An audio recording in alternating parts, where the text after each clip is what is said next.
objetivo maior é sempre o lucro, né? O objetivo das classes dominantes é sempre o lucro, e esse objetivo tenta ser imposto a todas as instituições, inclusive as públicas, né?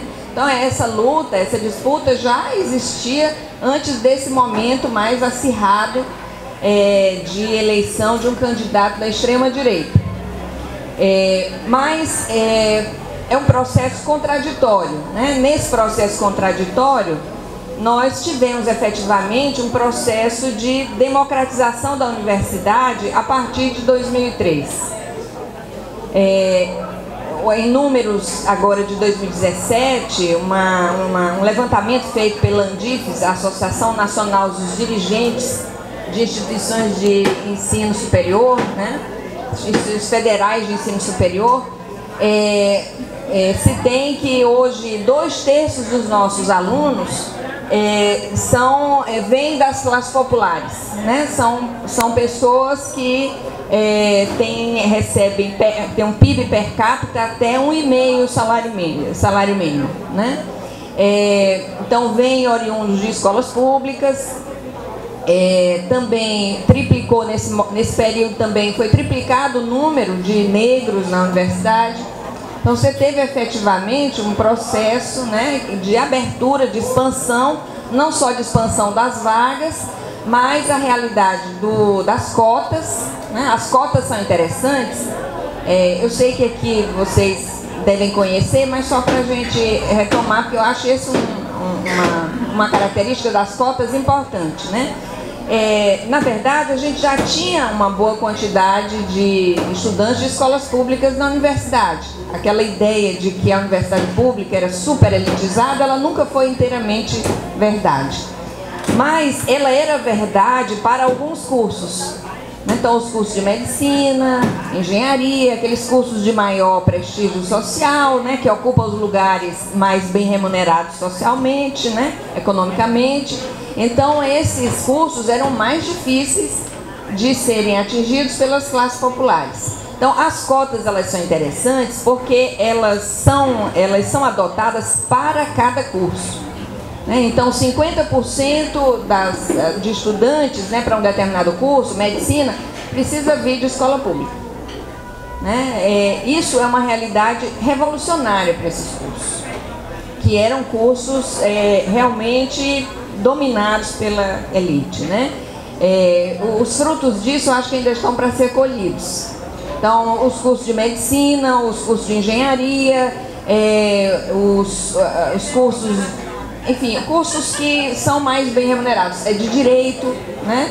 Os cursos agora a gente vê a grande necessidade de se popularizarem os cursos de direito. Agora estamos vendo aí o grande preço que nós pagamos pela elitização dos cursos de direito e pela ocupação elitizada dos cargos do judiciário, né?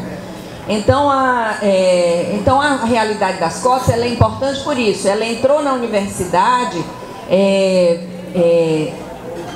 estipulando, né, determinando que cada curso teria ao menos 50% de alunos oriundos de escolas públicas. Isso também foi acompanhado de melhoria de qualidade, não de todo o sistema público, infelizmente, não de todo o sistema público, mas a gente aumentou o número de boas escolas públicas, né? Os institutos federais, as escolas que tinham maior investimento, as escolas técnicas do Estado, não é porque elas são técnicas, assim como não é porque são militares que dão bons resultados. Eles têm bons resultados porque tem maior investimento, né? Maior investimento por aluno, maior investimento no pagamento dos professores, né? Então essas escolas, os professores dessas escolas de tempo integral, técnicas, normalmente tem uma carga horária parecida com a universidade, já reduzida, mais tempo de planejamento, maior valorização do professor, né?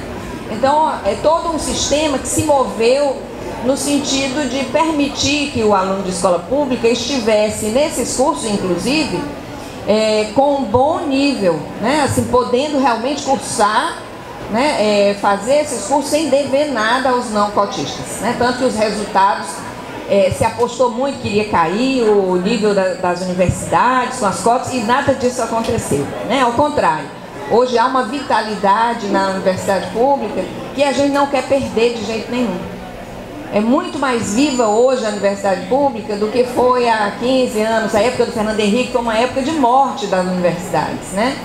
Era um projeto de morte. Então, mas houve ali uma resistência grande. Não é fácil matar uma universidade. E a gente teve, com todas as contradições, porque houve contradições nesse processo, né, também de expansão das universidades e de democratização, mas com todas as contradições, ela trouxe realmente algo que para as universidades hoje é fundamental, para a gente manter a consigna da universidade pública, gratuita, laica, né, porque hoje uma das grandes ameaças é a cobrança de mensalidades da universidade. Então, realmente, submeter a universidade à lógica mercantil. E o curso, né, um curso de graduação ou de pós-graduação, levar a quem o cursar a uma grande dívida, como hoje é nos Estados Unidos. As pessoas terminam um bom curso de graduação inteiramente endividados.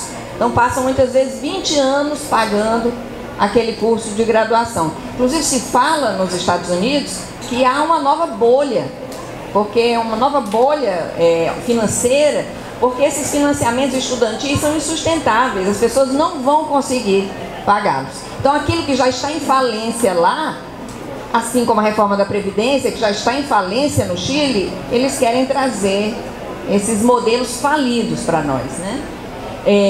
Mas o fato de a universidade ter se democratizado, né, nesse sentido, de realmente ter pessoas de escolas públicas, pessoas de baixa renda, filhos de trabalhadores, nos novos cursos noturnos, isso mina a possibilidade de pensar que a universidade pode ser financiada com mensalidades. Porque uma grande parte dos estudantes não poderiam pagar mesmo a universidade, né? E os financiamentos iriam endividá-los, você criaria um grande problema. Então, esse fato, né, de uma maior popularização nesse sentido da universidade, ela ajuda a gente a manter a consigna da universidade pública e gratuita. E manter, ao menos, a nossa disputa num nível que a gente não precisa lutar pela não mercantilização do ensino, né? Então, a gente tem uma coisa interessante na universidade, que é, ao mesmo tempo, essa presença popular grande, de pessoas oriundas das classes trabalhadoras, né? E temos produção de conhecimento de alto nível. A grande parte, né, em termos de 80%, é muita coisa. Se produz na universidade ou com a participação das universidades. Isso é algo que não costuma acontecer no Brasil. É um fenômeno, né? A universidade é um fenômeno que não costuma acontecer no Brasil. Porque a nossa dinâmica é de segregação social. Então, você colocar os pobres de um lado, para o que é precário, né?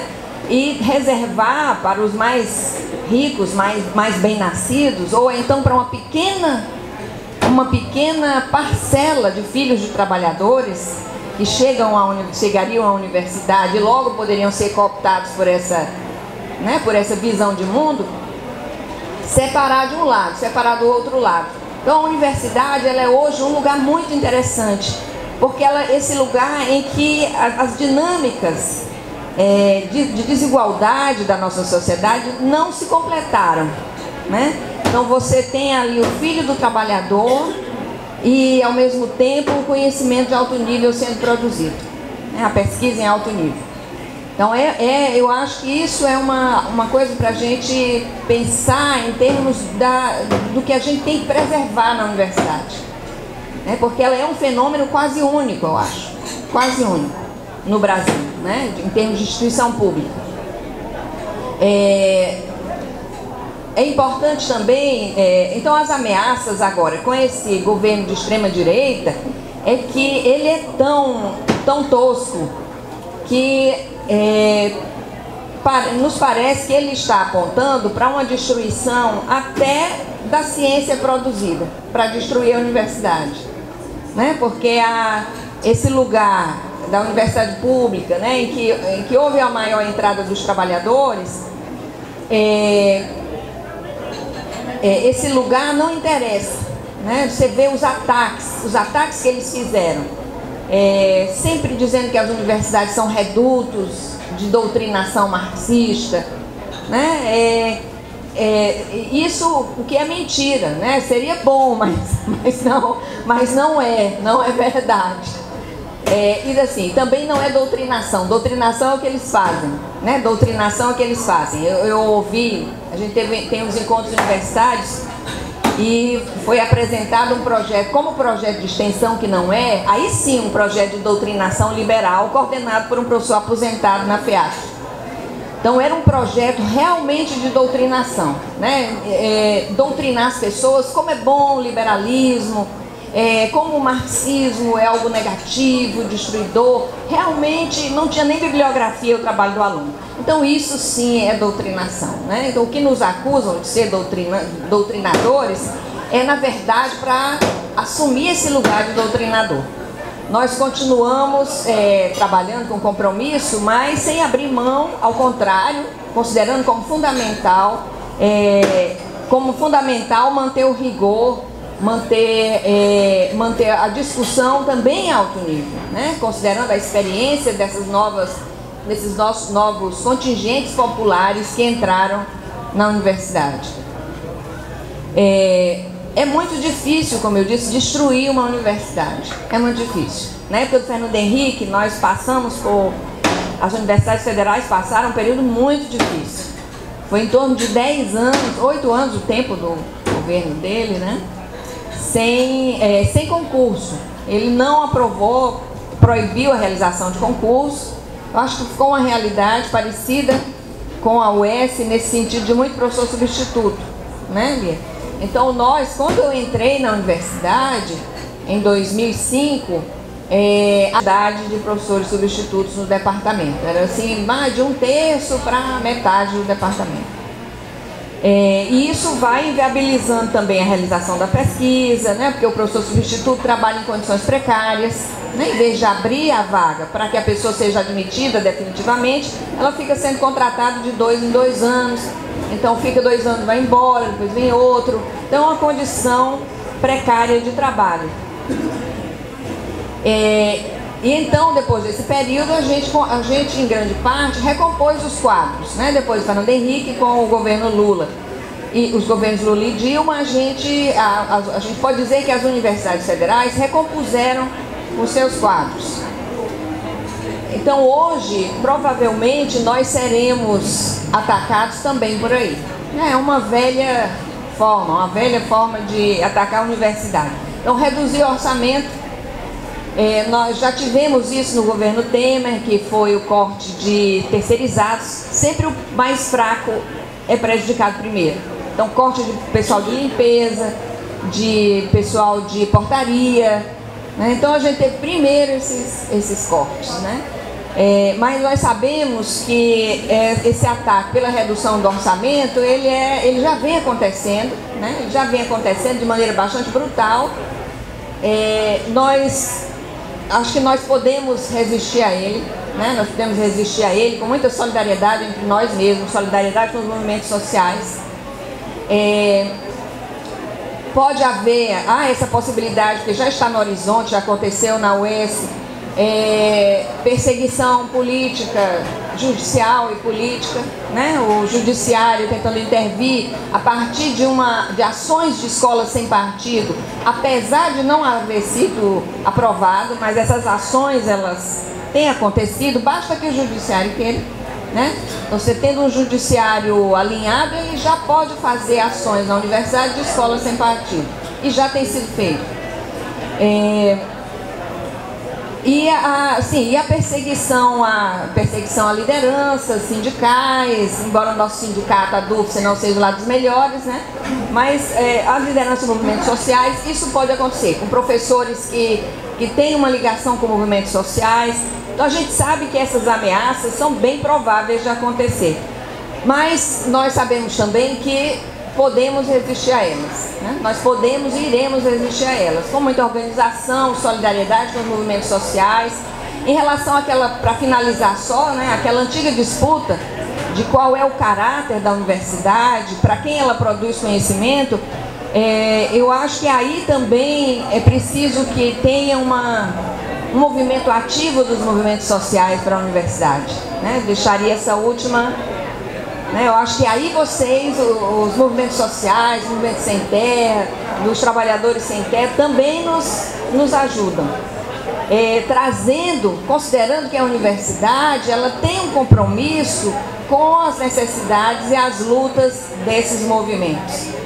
Então, se há um problema na produção, um problema na escola, né, um problema em termos de organização social, esses problemas podem e devem ser trazidos para a universidade se comprometer também em estudá-los, pensá-los, né? Em vez de a gente ficar, como ficam pensando, né, os conservadores, de que a universidade serve para pesquisar para empresas. Então, os movimentos sociais, eu acho que precisam ter essa inserção bastante ativa, a considerar a universidade como uma instituição pública. Ela existe para corresponder às demandas populares, às necessidades, às lutas populares. Então, eu acho que é isso, eu acho que isso nos ajuda também, né? Ajuda a universidade. Uma busca muito ativa dos movimentos sociais pela nossa intervenção, pelo nosso compromisso, né, com esses problemas. Então, enfim, eu agradeço pela atenção, é um início de debate, né? Muito obrigada.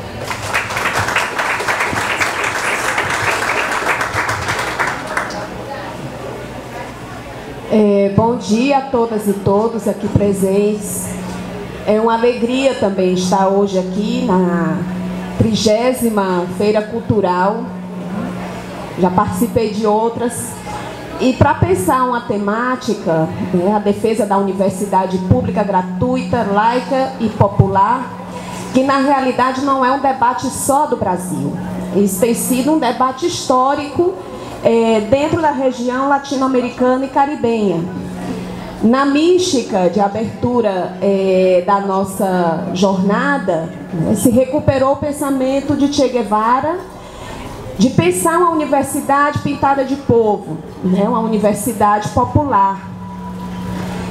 E quando a gente pensa, né, nas palavras do Che, esse ano que a Revolução Cubana celebra 60 anos, e outro cubano também, que o Che, ele era argentino, mas se tornou cubano, né, por esse espírito internacionalista e pela própria luta revolucionária que transformou até mesmo a vida dele. Mas José Martí, que é uma referência dentro do pensamento latino-americano e caribenho, ele já dizia, a propósito dos processos, né, de emancipação política dos países latino-americanos, que havia uma centralidade nesse processo, a aprendizagem de pensar com cabeça própria. E pensar com cabeça própria, tendo também a reflexão de que o nosso processo de emancipação, ele passa também por uma batalha das ideias, de como é que nós construímos também uma ciência comprometida, uma ciência crítica, uma ciência que realmente esteja ancorada, alicerçada com os processos sociais, os processos das lutas de base, para a construção de processos revolucionários, soberanos de caráter popular.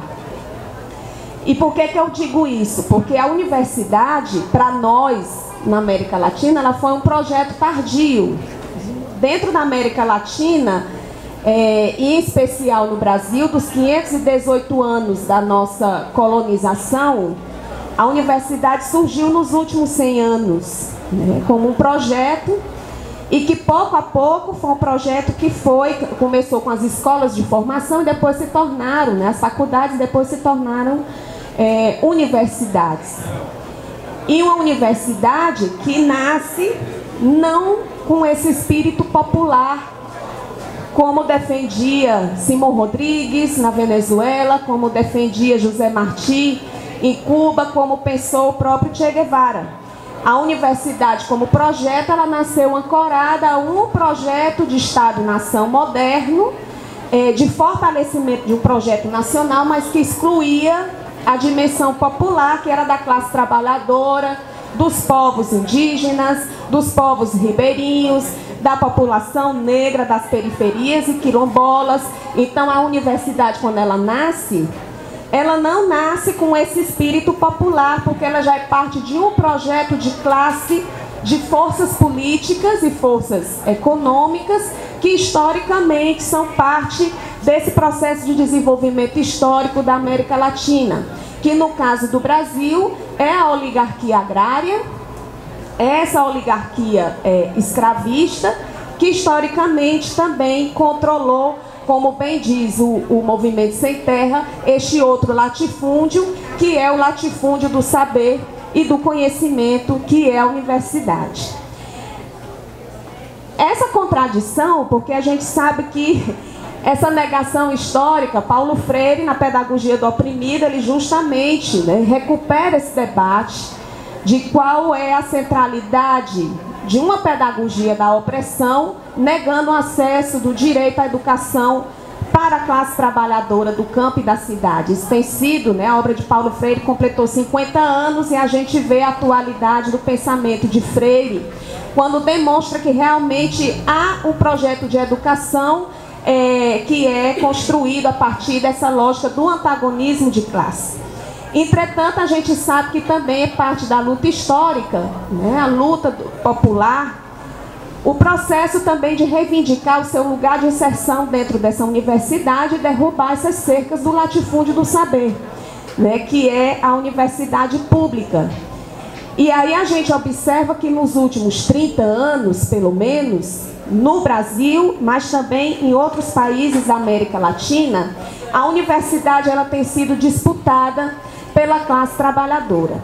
Um exemplo são as próprias universidades interculturais autônomas indígenas na Bolívia, no Equador, no México, que tem sido, digamos, um lugar de reivindicação das populações originárias indígenas para a construção de outra concepção de saber, de concepção de universidade, concepção de escola e de fazer pedagógico também dentro desses espaços. E nós temos também aqui no Brasil, que ano passado completou 20 anos, o próprio debate da educação do campo, que foi um debate aberto pelo MST e pelas demais organizações da Via Campesina aqui no Brasil, e que é um debate que justamente coloca em discussão como pensar um processo histórico de conhecimento de caráter popular, que inclua uma concepção de educação própria, uma concepção de escola, uma concepção de universidade. Então, aqui no Brasil, a educação do campo, ao meu ver, ela abre esse debate nos últimos 30 anos, que coincidem também, no caso, nos últimos 20 anos, porque é um debate de 97, coincide também com a nossa própria luta como classe trabalhadora pelo processo de democratização política, logo após o fim, a gente conseguir derrotar por um processo de redemocratização o que foram as ditaduras militares no Brasil. E o Programa Nacional de Educação na Reforma Agrária, o PRONERA, ele vai justamente ser uma conquista dessa luta histórica dos movimentos sociais do campo pelo direito de democratização do acesso à universidade. Então, por que eu recupero tanto essa discussão do PRONERA e da educação do campo, como também do que foi feito pelo movimento indígena na América Latina? Justamente para demonstrar que o processo de defesa do caráter popular da universidade, ele não é opção, porque a universidade não nasce com esse espírito dentro dos projetos nacionais. Ele tem sido muito mais resultado da luta do campo popular, que por meio tanto da discussão, a disputa das ideias na concepção teórica e política do conceito de universidade, como também no âmbito da disputa das políticas públicas, conseguiram garantir a ampliação o processo de democratização e acesso à universidade.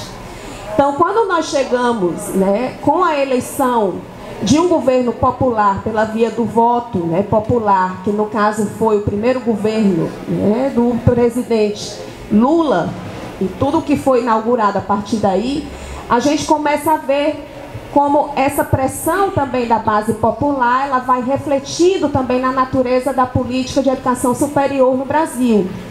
A gente vai ter a construção de 18 universidades federais, A gente vai ter também aproximadamente 567 institutos federais, né, uma ampliação dos institutos e a interiorização dos institutos.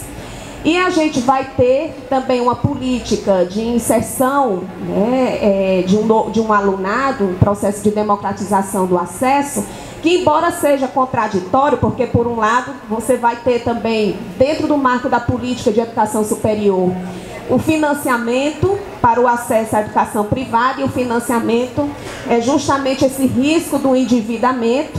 Mas, claro, o pacto do Estado é com capital financeiro, então por isso que não vai abrir mão. Mas você vai ter também a política de cotas universitárias, que vai permitir também que uma ampla capa, né, uma ampla camada dessa juventude do campo popular consiga adentrar na universidade, né, nas universidades públicas brasileiras. E esse acesso, se nós paramos, nós que já vemos também, a gente já vem de uma trajetória dentro da universidade, seja como estudantes ou agora como docentes, a gente observa como uma política social, né, quando ela realmente é conduzida pelo poder popular, há uma incidência concreta dentro desses espaços, e no caso da universidade, a gente observa como há uma mudança no próprio paradigma de construção de conhecimento dentro da universidade nos últimos 20 anos. Por exemplo, na década de 50, as universidades públicas brasileiras, elas vinham de um processo de diálogo com outras universidades públicas latino-americanas e caribenhas, de pensar realmente o nosso caráter dependente, né? A discussão da teoria da dependência, o caráter dependente da nossa economia, era uma discussão comum na América Latina. O pensamento crítico também, né, em torno à teoria marxista, mas também o pensamento social latino-americano, era um elemento comum também com nossas universidades. E com a ditadura militar isso foi silenciado. No Brasil foram tempos de censura e silenciamento de determinados diálogos que eram estabelecidos entre as universidades públicas brasileiras e outras universidades da região. E agora no marco, né, de um governo de caráter popular, como foi o período, né, dos governos do Partido dos Trabalhadores, e a inserção também da classe popular dentro da universidade, a gente observa como algumas temáticas, elas se tornam também, novamente, elas entram outra vez na arena de disputa do conhecimento. Como a discussão da questão negra, né, que era uma questão também que foi silenciada após a década de 60, e o movimento negro, o movimento de mulheres negras que disputaram esse espaço, colocaram a pauta também da discussão da questão negra. A questão agrária, a partir do Pronera, mas também no diálogo que o Pronera conseguiu articular com aproximadamente 90 universidades públicas no Brasil, tanto nos cursos de licenciatura, né, oferecidos para dirigentes, militantes e a juventude também do campo, dos diferentes movimentos do campo, como também na própria partir da agenda política que a universidade começou a assumir com esses movimentos. Por exemplo, a Jornada Universitária em Defesa da Reforma Agrária Popular, que nós já vamos no 6º ano esse ano. A discussão, né, da diversidade sexual, da comunidade LGBT+, o debate em torno à violência de gênero e a luta das mulheres. Então a gente vê que a presença popular dentro da universidade, ela vai ampliando e tornando também mais crítico o caráter de discussão do que é produzido cientificamente pela universidade e a que serve, né, finalmente, esse conhecimento produzido numa perspectiva de fortalecimento das lutas populares. Então, pese as contradições, no último período a gente vinha com esse cenário, né, de ampliação das temáticas e do enfoque também que era dado ao papel social, político e cultural da universidade no Brasil. No contexto de golpe e no contexto também, né, de retorno da ultradireita aqui no Brasil, a gente vê que justamente a grande ofensiva é contra esse processo, né, de construção histórica de um conhecimento popular. Porque quando nós vemos, né, o argumento de que não querem que a universidade seja um espaço de doutrinação, o que está por trás é justamente uma ofensiva na batalha das ideias, como dizia de José Martí, de silenciamento dessa pauta histórica, né, a pauta histórica dos movimentos que já acontecia fora da universidade, mas agora também acontece dentro da universidade. Então, uma forma de realmente retomar o caráter burguês da universidade na construção da ciência. E um caráter também de classe, porque o que é financiado, nós que estamos na universidade, nós sabemos que os projetos financiados pelo CNPq e pela CAPES, ele tem caráter ideológico e regional, sim. Muitos projetos do agronegócio estão sendo fomentados com recursos públicos, né, da CAPES e do CNPq, né, para fortalecer também a área do agronegócio, da mineração, da energia eólica, que são projetos de desenvolvimento que atendem aos interesses do capital transnacional e que vão diretamente contra todo o processo de construção de saberes populares e de uma ciência popular construída nos territórios, incluindo também os territórios urbanos, né, se a gente pensa a concepção do território numa perspectiva mais ampla. Nesse sentido, quais são os desafios para ir também finalizando? Nós vamos entrar novamente, porque nós já passamos por isso durante a ditadura militar, né, e o triste é que não foi pela força das armas, mas pelo voto. Um processo realmente de perseguição e um processo também de violência dentro da universidade.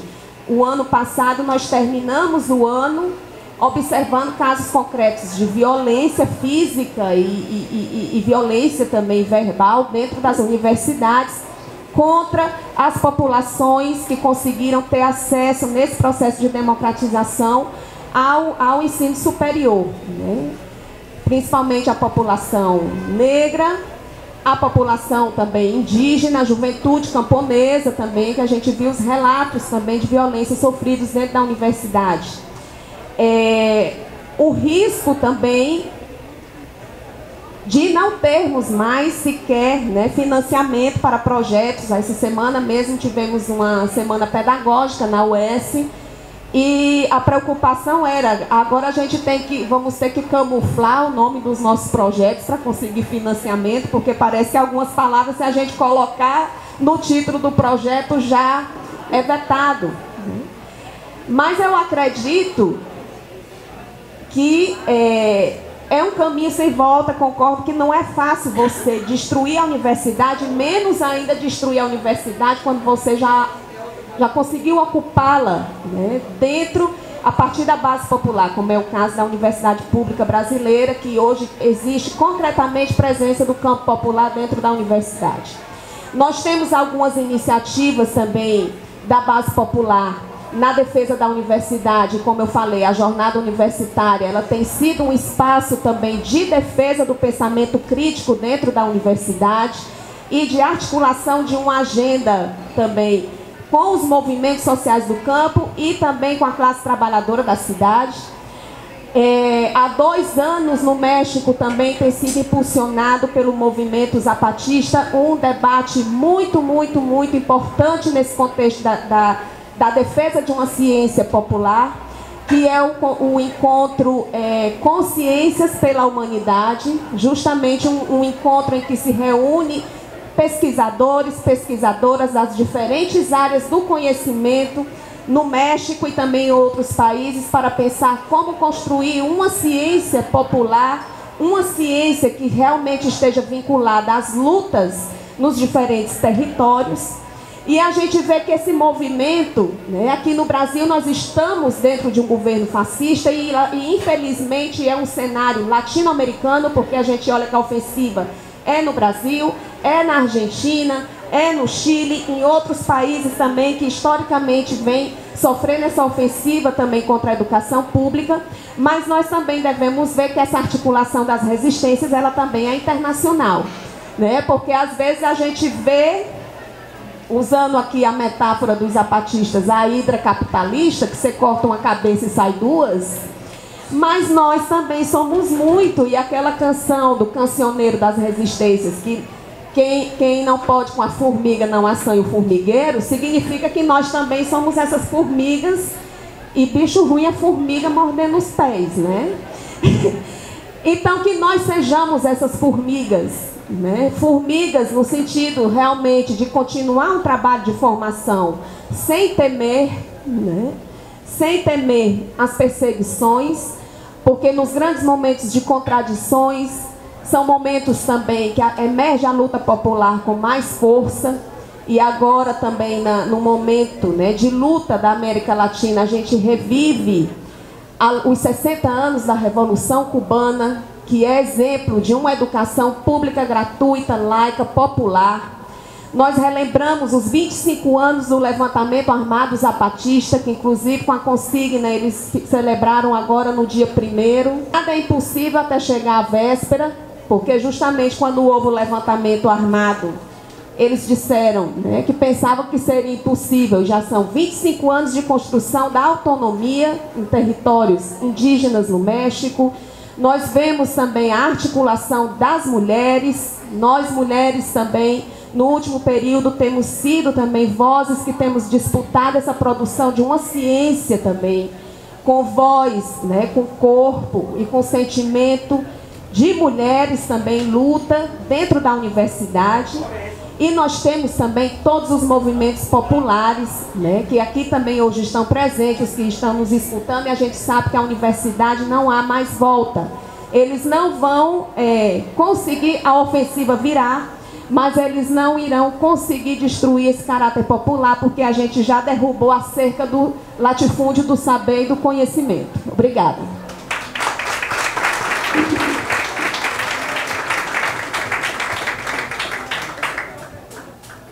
Bom dia a todas e todos. Em primeiro lugar, registrar o prazer e a alegria de estar aqui, um lugar que eu frequento bastante, e pela primeira vez participando do debate, mas também reforçando uma parceria, né, que já tem se construído entre o Unilab, MST e os movimentos sociais.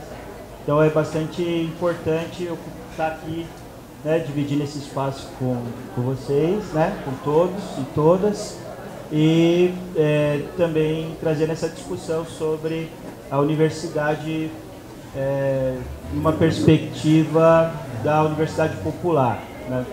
A discussão sobre universidade muitas vezes pode ser intelectualizada demais, né?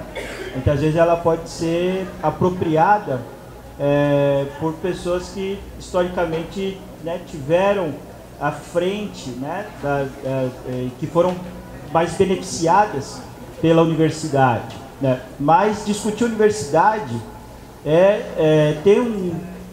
deve despertar também um interesse em todo mundo que tem uma preocupação com uma discussão sobre projeto de sociedade, tá? Então, quando a gente estuda a universidade, quando a gente discute, né, a função social da universidade, a gente está pensando qual é o lugar estratégico que a universidade tem dentro de um determinado projeto de sociedade, e é isso que realmente está em jogo, né?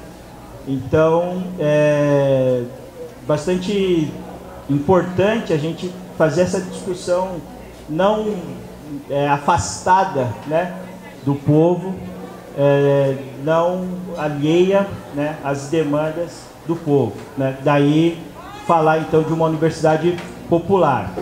O termo, né, universidade popular, ele já está bastante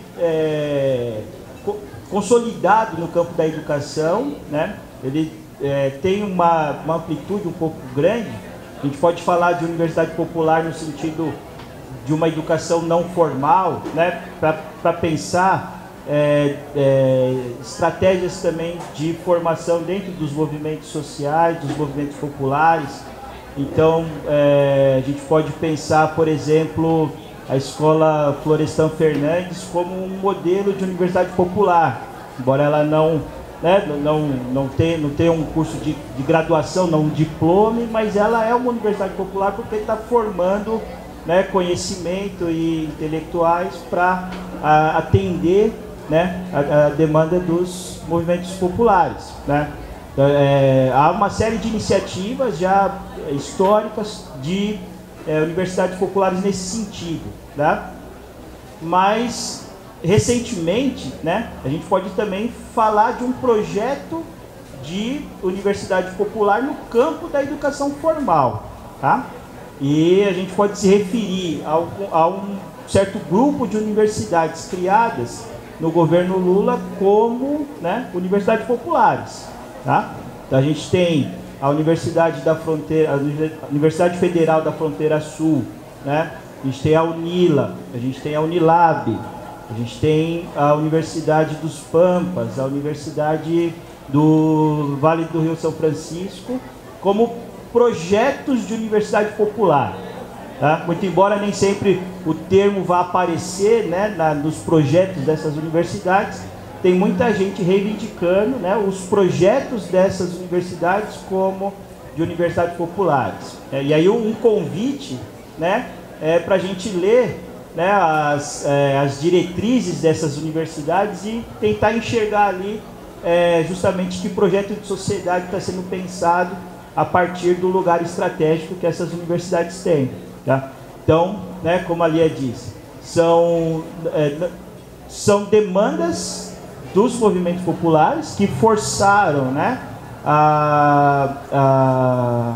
essa política para o ensino superior, tá? E eu queria falar um pouquinho do caso da Unilab, tá? Dentro desse campo, então, dessas universidades que foram criadas a partir de 2008, nesse curto espaço de tempo aí, 2008, começo dessa década, tá? Uma coisa importante é pensar que essas universidades, enquanto modelo, né, de educação superior, vão um pouco além da democratização do acesso, que é um dos itens importantes para a gente pensar a ocupação dos espaços da universidade pelos setores populares, né? Mas que não é ainda suficiente para caracterizar um projeto de educação popular, né? Então, o acesso é o primeiro passo, mas não é o único, né? Porque muitas vezes o acesso à escola e à universidade ainda está dentro de uma concepção de uma educação que eu vou chamar aqui de tradicional, dentro de uma concepção de universidade tradicional, né, que tem uma função de tentar inserir determinados setores da sociedade num projeto de sociedade que mantém-se pautado numa estrutura de desigualdade, que é pensar a universidade como um lugar de ascensão social que não questiona as estruturas de desigualdade da sociedade. Então, a democratização do acesso, muitas vezes, cria um problema nas universidades, que é a tentativa, né? E aí, para usar aqui um termo bastante caro para a gente que pensa a internacionalização a partir dos países do Sul, né? Que é de colonizar, né, determinados segmentos da sociedade para um modelo de sociedade que não se discute, que não está em pauta, né? Então, a democratização é o primeiro passo, mas é ainda insuficiente. E se a gente fala de uma universidade que deve ser pública, gratuita e laica, né, e que muitas vezes a gente complementa, né, com a ideia de que essa educação também tem que ser de qualidade, a gente tem que se dar conta que aí também existe uma armadilha, né? Porque a gente fala de qualidade em que perspectiva? A partir de que critérios, né? Popular, então, deveria ser o critério que define qual é a qualidade da educação que a gente quer, né? Isso nos leva a pensar não só o perfil daqueles que estão ingressando à universidade, mas também o perfil do egresso, né? E isso nos leva a pensar, né, uma nova concepção de currículo, né, uma nova concepção de educação e de formação que atenda, então, né, aos interesses, de fato, do povo, né? Então, o Trachtenberg dizia que a universidade, historicamente, é antipovo, não só porque não permitiu o acesso do povo, mas porque enxergava e produzia uma sociedade que não contemplava, né, o povo também como tendo acesso aos privilégios, né, dos produtos sociais, né. A Unilab, então, junto com essas outras universidades, tá?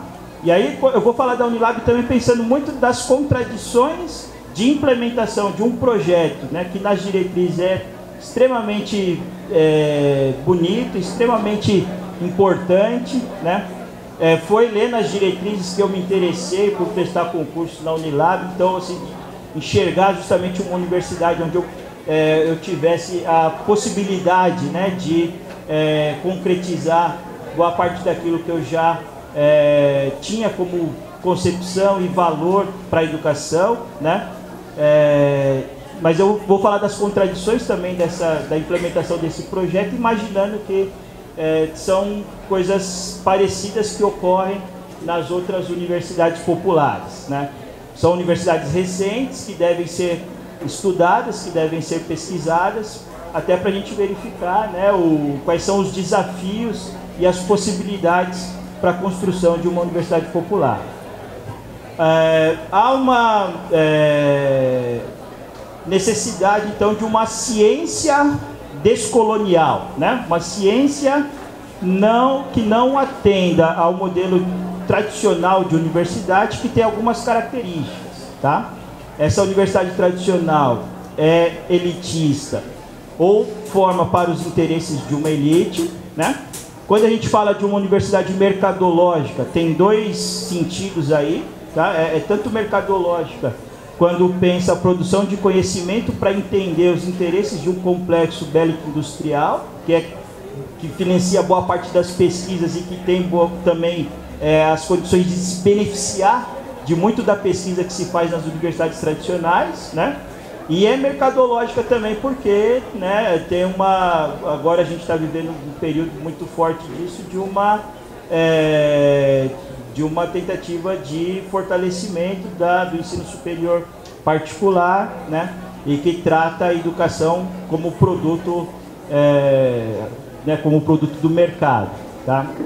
Então essa é uma das características, né? São algumas das características que a Universidade Popular vem contrapor, tá?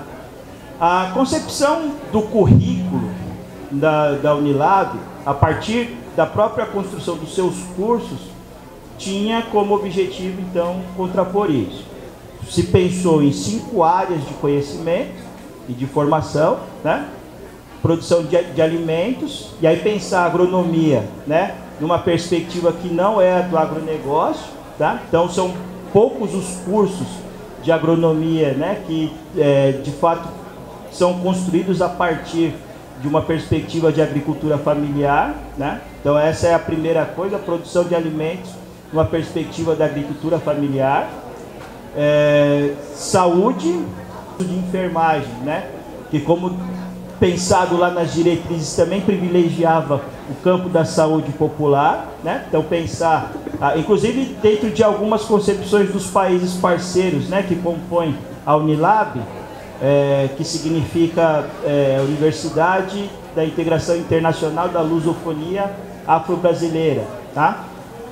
Que tem intercâmbio, né, e cooperação com os países africanos de língua portuguesa, que são Guiné-Bissau, Cabo Verde, São Tomé e Príncipe, Moçambique e Angola, e também Timor-Leste, que é um país asiático que também, né, tem a língua portuguesa como uma das línguas oficiais, tá?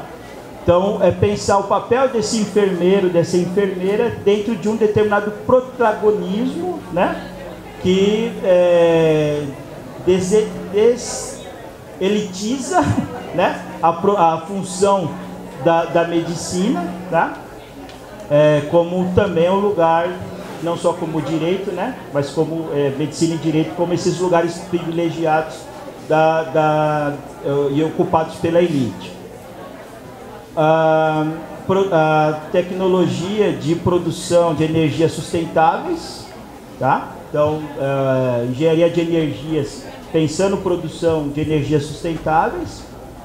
A administração pública, né, que também se contrapõe aqui ao modelo de administração de empresas, que é predominante, Tá? Então, somos um dos poucos cursos, uma das poucas universidades que tem esse curso de administração pública, e a formação de professores, para pensar também a necessidade de fortalecer a educação básica, né? Sempre pensando na realidade dos países parceiros e também, né, do contexto onde a universidade está inserida, que é o interior do Ceará, né? Redenção, e também interior da Bahia, em São Francisco do Conde, tá? Então são 5 áreas de formação que pensava também 5 demandas dos setores populares, e que constrói cursos que são bastante diferentes daqueles hegemonicamente construídos nas universidades tradicionais, né? Ou seja, está pensando um perfil de egresso que não vai atender, né, aos interesses do mercado, que não vai atender aos interesses do capital, né, mas que vai atender demandas para o fortalecimento dos setores populares, tá? E aí, como eu disse, né, pensar o projeto é uma coisa que a gente tem que estudar e verificar, né, justamente, inclusive a maneira como esses projetos foram construídos. Não foram de cima para baixo, pelo contrário, porque houve a participação maciça, né? No caso da Unilab, por exemplo, do movimento negro, né, que tinha demandas específicas para pensar a situação da população negra no Brasil, particularmente no Ceará e na Bahia, né? Mas também pensar, né, a condição de estudantes africanos dos países parceiros, que muitas vezes vinham para cá seduzidos por uma certa propaganda de algumas universidades, né, que prometiam coisas que, quando os estudantes chegavam aqui, não encontravam aquela realidade. Então tinha muita gente em situação de bastante vulnerabilidade, né, e que também vai ser contemplado nesse projeto da Unilab, né? Então esses documentos revelam uma construção coletiva para, né, pensar uma educação alternativa ao modelo consolidado nas universidades, da qual boa parte dessas pessoas estavam excluídas, e que, quando entravam, também não eram contempladas por aquela formação que era oferecida, tá? Mas, né, e aí trazendo um pouquinho também a discussão para uma questão mais do conhecimento, mais epistemológica, né? Nós temos resistências, né, que vêm de fora das investidas e dos ataques do governo e etc., mas também muitas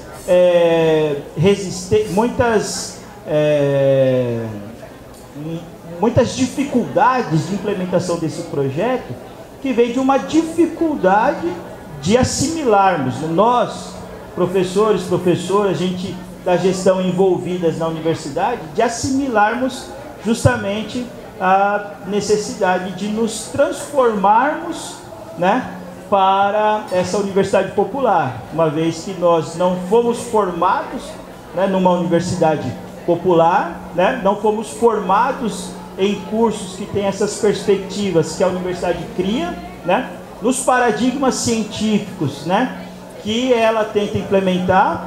Então, por exemplo, a interdisciplinaridade é um dos eixos, né, didáticos e metodológicos que nós tentamos implementar, mas dentro do qual nós não fomos formados, né? E isso significa uma ambiguidade, porque ao mesmo tempo é um desafio que nos motiva a quem tinha justamente esse sonho dessa universidade, mas que desmobiliza muita gente que ainda está preso a uma concepção de universidade tradicional. No caso do corpo docente, significa perder um certo status, perder, né, a briga que a gente tem acerca da promoção da igualdade envolve a perda de privilégios de uma parte que se beneficiou historicamente disso e que não quer perder justamente esse privilégio, né? Então, não só a concepção didático-metodológica a partir da interdisciplinaridade, mas até mesmo, né, estabelecer o que deveria ser critério para definir a qualidade da educação, né? Como eu disse antes, a qualidade não se define por si mesma, porque a educação não é um fim em si mesmo, né? Se ela atende a um determinado projeto de sociedade, é o quanto ela, né, contribui para esse projeto que define qual é a qualidade que ela tem. Então, por exemplo, trazer um universo multicultural e intercultural como é a Unilab, que embora tenha a língua portuguesa como o eixo que, né, aproxima todo mundo, tá? E pensar, por exemplo, o domínio dessa gramática, desse português dominante, inclusive, né, como língua do colonizador, como um fim em si mesmo para medir a qualidade da formação educacional, me parece não ser o melhor caminho, né? Me parece não colocar a discussão no lugar certo, né? Que é não ter pessoas que dominem a língua culta, mas que tenham, pelo contrário, capacidade de usar, inclusive, isso como uma estratégia de resistência ou de luta, né? Então, essas são contradições que a gente vai vivenciando no dia a dia da implementação do projeto, que mostra que, né, as contradições da sociedade capitalista muitas vezes também vão se infiltrando nesses espaços que, teoricamente, seriam espaços privilegiados de resistência, né? Então, daí a ênfase, né, em pensar que é necessário lutar, sim, pela universidade pública, gratuita, laica, né, mas que ela seja, acima de tudo, popular, né, e que a gente possa, então, encontrar na universidade popular os critérios para construir nossas estratégias de luta, de resistência, e pensar também pelo lado, né, para não olhar tudo dentro de uma perspectiva negativa, que é a ascensão de um governo de extrema-direita e tudo mais que a gente tem vivenciado agora, pensar que essa ascensão só se dá como reação, né, aos avanços que nós temos conseguido nos últimos tempos, justamente no campo, inclusive no campo da educação popular, né? Então, se essa universidade vai ser atacada bastante, como já tem sido, significa que também, de certa forma, ela tem cumprido o seu papel, né? Significa que se a gente não é atacado, a gente não está incomodando, a gente está coadunando com os interesses de uma sociedade desigual construída a partir de um dos fundamentos que é a universidade tradicional, né? E finalizando, né? Então, como eu disse no começo, pensar a universidade também como espaço a ser ocupado, como espaço a ser disputado, né? Como um dos lugares da nossa luta, tá? Muito obrigado a todas e todos, né?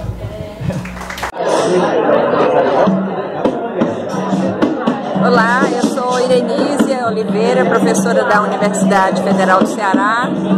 Eu estive aqui hoje no Centro de Formação Frei Humberto para um debate sobre a universidade pública, gratuita, laica e popular.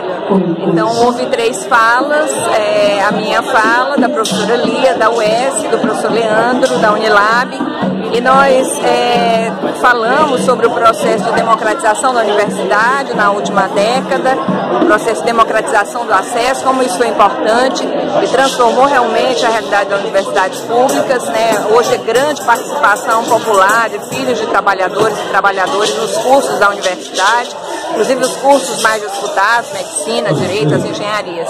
Então isso é um processo muito importante, 2/3 dos estudantes hoje da universidade têm essa realidade. É muito importante para manter o caráter público da universidade, garantir que ela se aprofunde como uma universidade popular Inclusive foi apontado que seria necessário para que ela seja realmente popular, não só o acesso, mas também uma mudança de currículos que atenda melhor as demandas, as lutas históricas das classes trabalhadoras. Então a discussão foi nesse sentido, né, na perspectiva de como a universidade pública, mesmo no momento de maiores ataques, de grandes desafios, que é o momento atual, com a ascensão da extrema-direita ao poder no Brasil, nesse momento mesmo a gente fazia a disputa da universidade para aprofundar esse processo que agora está sob ataque, de popularização da universidade, de que a universidade possa atender às demandas coletivas da sociedade, em saúde, educação, enfim, em todas aquelas demandas que são importantes para a grande maioria da sociedade.